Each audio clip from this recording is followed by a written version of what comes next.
We mentioned Honda's issues, and particularly the two LCR riders, who I'm sure will be...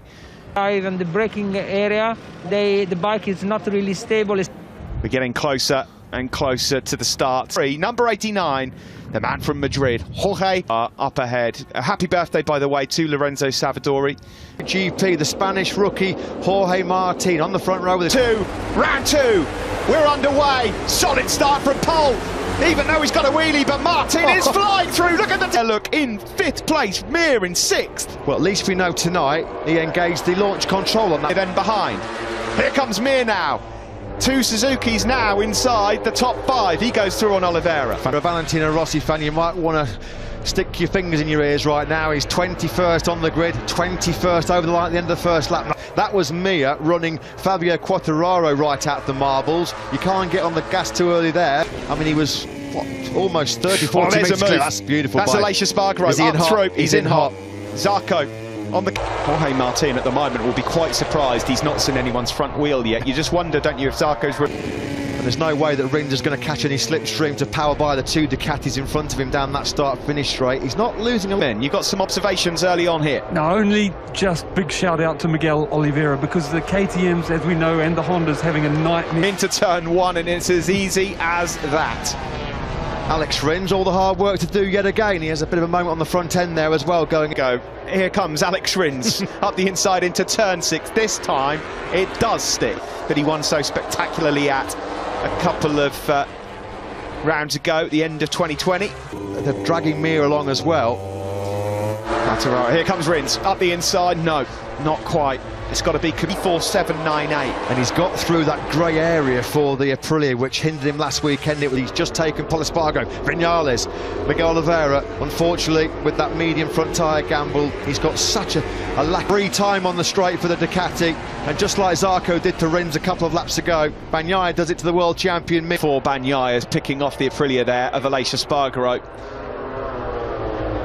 Joan Mir's trying to get... It was sort of around the halfway distance, wasn't it, where the Ducatis were being even slipstream, managed to get through. Again, asking questions here, Alex Rins, but Jorge Martin into turn 16. No. And he's going to have to sit tight now. There's no way in a million years a Suzuki Petronas Yamaha SRT machine. This is... Martin has broken away a bit. He's half a second clear of Zarco, but the worry comes in the form of time and moves up into 5th. The Ducati doesn't even need a slipstream. As soon as they get that thing wound up to 4th, 5th and 6th gear, there's 10th, who's just put in the 2nd fastest lap behind Maverick Vinales. Vinales attacking his teammate Fabio Quartararo. No, not quite close enough in the braking zone for the first corner. So we've got the half race found a way through on the factory Suzuki of Joan Mir. Can he find a way through? 4 Ducatis in the top 5. Make that 3 Ducatis in the top 3. Bagnaia goes through on Rins. For the latter stages of the race, and he's there. He's right behind Jack Miller in 6th place. And Jack Miller was pretty frustrated. Well, Mir knew it was a bit cheeky. That's why he Mir went wide. Oh, blimey, I couldn't see what happened there. I'll have to have another look at that. 7/10 off Joan Mir now is the number 44. Simon, you got something to add? That looked like a bit of instant retribution to me.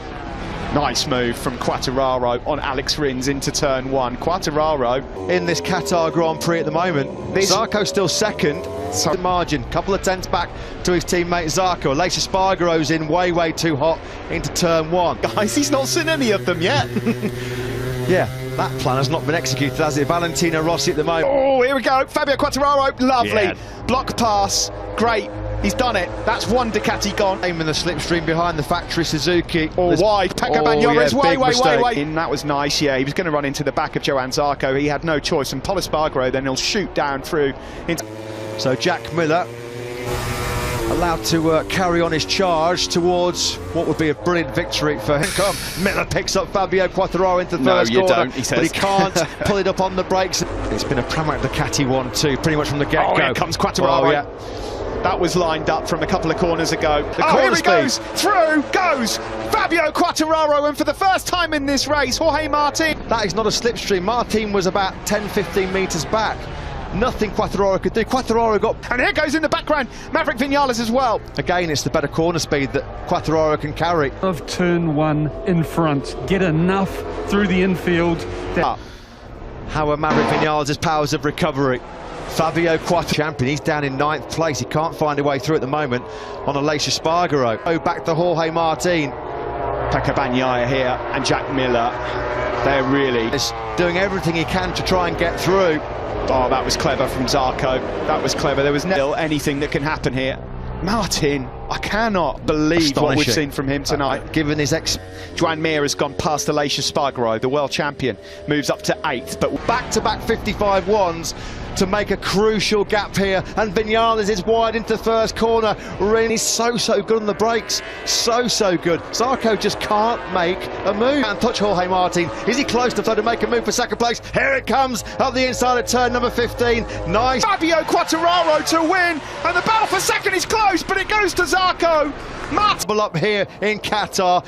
Race 1 victory for Maverick Vinales. Last time there was 2 French riders on a Premier Class podium. You've got to go all the... Put everything together so well. For me, that's his best ever win. What's your thoughts? On the grid pre-race, the first ever Premier Class 1-2 for France. And what a